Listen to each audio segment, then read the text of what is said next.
Hello, everyone, and welcome to Mars in Session. Before I get started, make sure you subscribe, share my page with a friend, and turn on your notifications so you know whenever I post some new heat. Today, I'm going to be talking about why I decided to further my education and pursue a career in nursing. It'll be a little bit of a backstory on how I got here today and what my goals are for the future. To be frank, my life has been a complete whirlwind. Nothing short of a roller coaster, but I'll spare you all the crazy details. Like many, I didn't know what I wanted to be when I grew up, and it was like that for a very long time.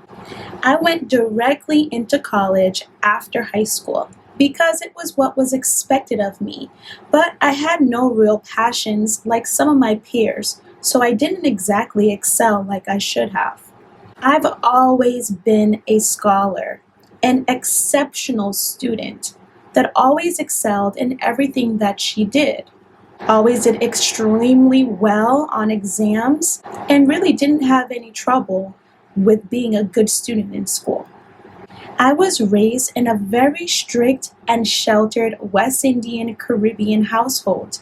School and education was paramount. Early on, I was very good at math and science, so I enrolled into a small institution during high school that focused primarily on engineering and technology. And for a while, I loved that. I was so good at it. As I was on that path, I joined NSBE, which stands for the National Society of Black Engineers. I did that throughout my entire high school career, and for a while, I was set on that. NSBE is a lifelong association that inducts its members at an early age to foster a positive path and relationship when it comes to entering the field of engineering for people of color. That was totally me, right? That was me.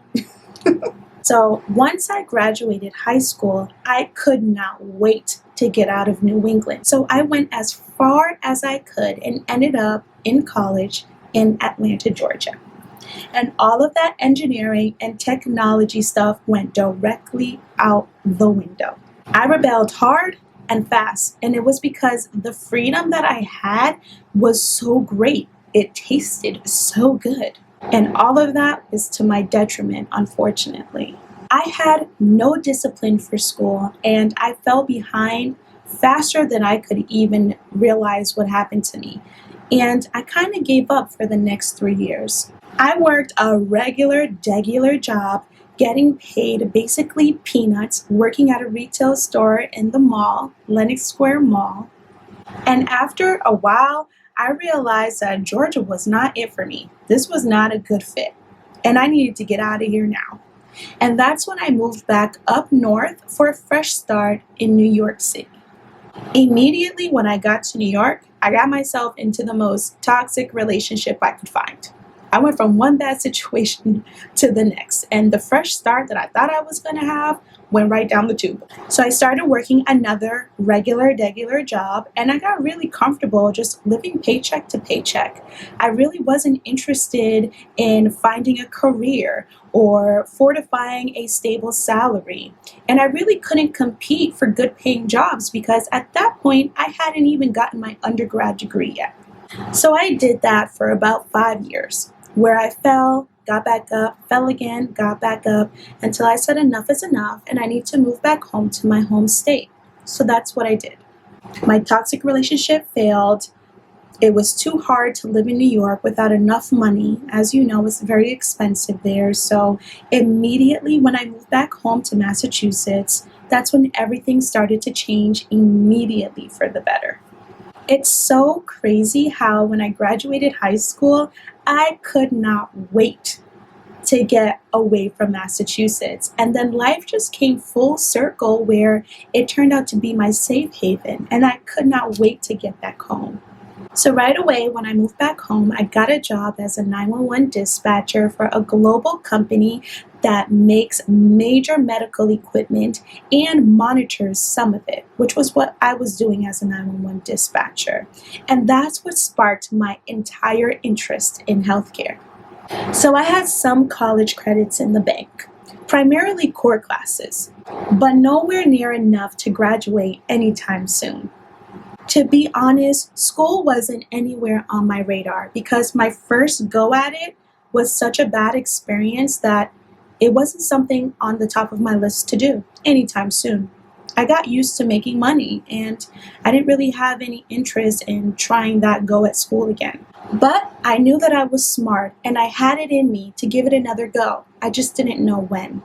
The new employer that I was working for offered tuition reimbursement, and that was my saving grace. I never had that opportunity before, so I didn't really realize at first how clutch it was. And I kind of slept on it for about a year before I actually took the first steps into finding out more about it. So I picked a local school, booked an appointment with an advisor, and together we decided in order for me to expedite my path to graduation, it made most sense to pick a degree program that would transfer and accept the majority of the existing credits that I had, thus psychology.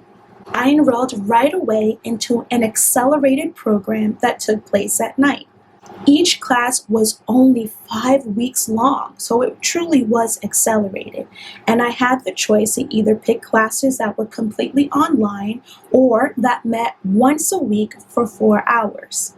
And I did a hybrid. I chose some classes that were online and I chose some classes that were in person. And that worked great for me. In 3 short years, I was able to bang that out. And here I am in 2020 with my psych degree. I'll be honest, I never loved psychology, but over time, I was able to really accept its value in my everyday life, especially at work.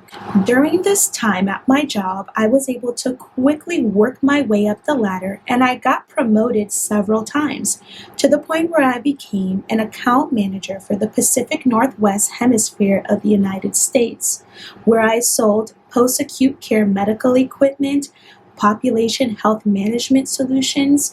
I handled business relationships with C-suite executives of entire healthcare systems, nursing homes, independent and dependent living facilities, DMEs, continuing care residential sites, etc., etc. All the while, I kept my job as a part-time dispatcher at the same company, monitoring the same equipment that I was selling. But I hated that I couldn't offer any medical advice over my critical calls because I didn't have any formal medical training.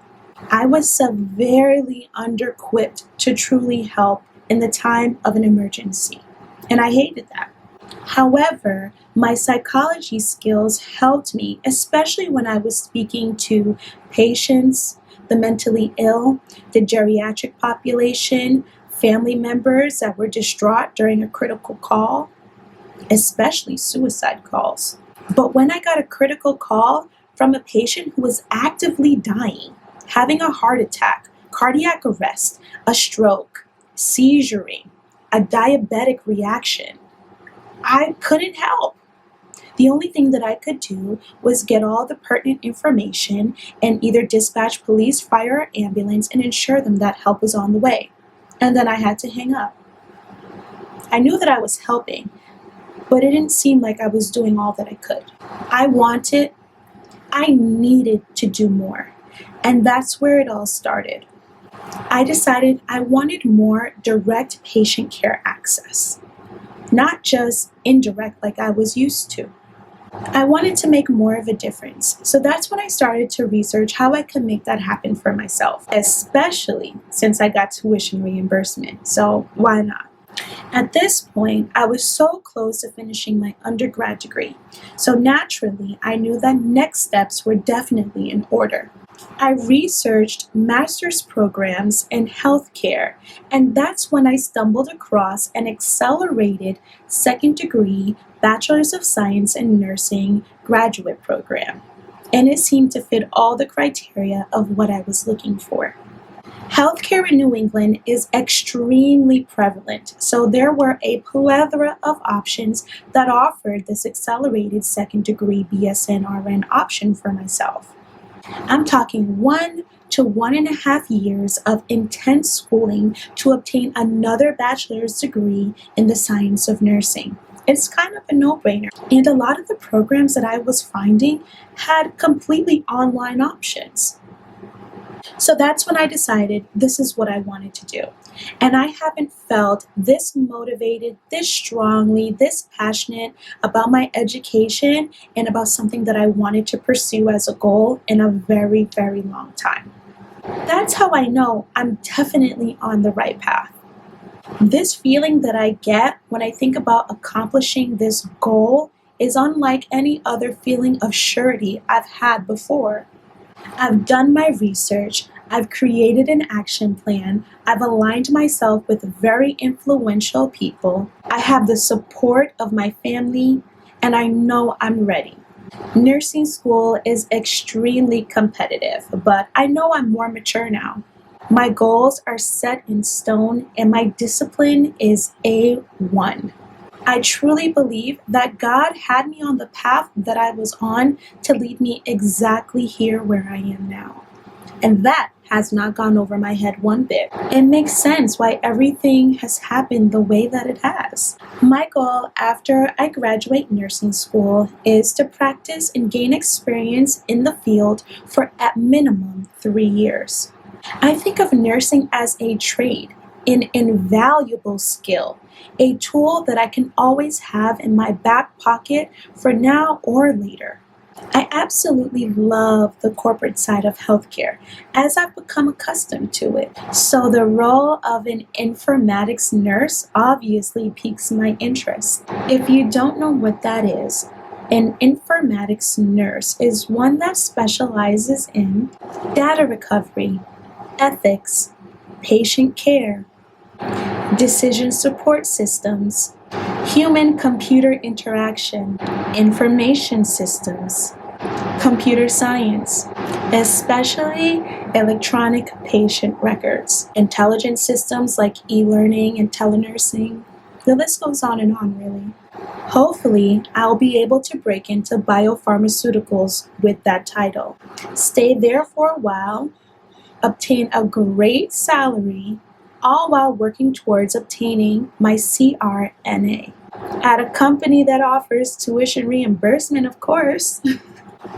We all know that we can plan things to an absolute T.